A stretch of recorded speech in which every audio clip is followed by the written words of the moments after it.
শক্তি আর ক্ষমতা এক জিনিস নয়। একটা ম্যান্টিস বা ঘাসফড়িংয়ের শরীরে ধীরে ধীরে বেড়ে ওঠে কৃমির মতো এক প্যারাসাইট। নাম তার হর্স হেয়ার ওয়ার্ম। এটি সাধারণ কোনো কৃমি নয়। এর ভেতরে আছে এক ভয়ঙ্কর ক্ষমতা, মাইন্ড কন্ট্রোল। বড় হতে হতে হোস্টের শরীরে যখন আর জায়গা থাকে না, তখন এই প্যারাসাইট তার শিকারকে টেনে নিয়ে যায় কোনো জলাশয়ের দিকে। অথচ সুস্থ ম্যান্টিস কখনোই পানির ধারে যায় না। তবু মৃত্যুর অনিবার্যতা জেনেও সে পানিতে ঝাঁপ দেয়। আর ঠিক সেই মুহূর্তে ডুবে যাওয়া ম্যান্টিসের শরীর চিরে বেরিয়ে আসে প্যারাসাইটটি, বংশবিস্তার করতে কিংবা নতুন করে আরেকটি জীবন ধ্বংস করার জন্য। আমাদের দেশের ছবিটাও খুব আলাদা নয়। এখানে রাজনীতিবিদ কম, প্যারাসাইট বেশি, যারা দেশকে ডুবিয়ে নিজেরা নিঃশব্দে কেটে পড়েছে, আবার সুযোগ পেলেই চট করে শরীরে ঢুকে পড়েছে, একই কায়দায় একই লোভে।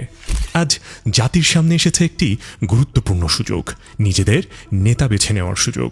এই মুহূর্তে কারো কথায় বিভ্রান্ত না হয়ে সচেতনতার সাথে ভোট দিন, যেন এই প্যারাসাইটগুলো আবারও জেঁকে বসতে না পারে। আপনার একটি সঠিক সিদ্ধান্তই বদলে দিতে পারে জাতির ভবিষ্যৎ। দলের ঊর্ধ্বে উঠে একজন সৎ, যোগ্য এবং বিবেকবান প্রার্থীকে বেছে নিন। সংসদে যত বেশি সৎ মানুষ প্রবেশ করবে, দুর্নীতিপরায়ণ ব্যবসায়ী বা সুবিধাভোগীদের প্রভাব ততই কমবে, আর দেশ এগিয়ে যাবে ধীরে হলেও সঠিক পথে।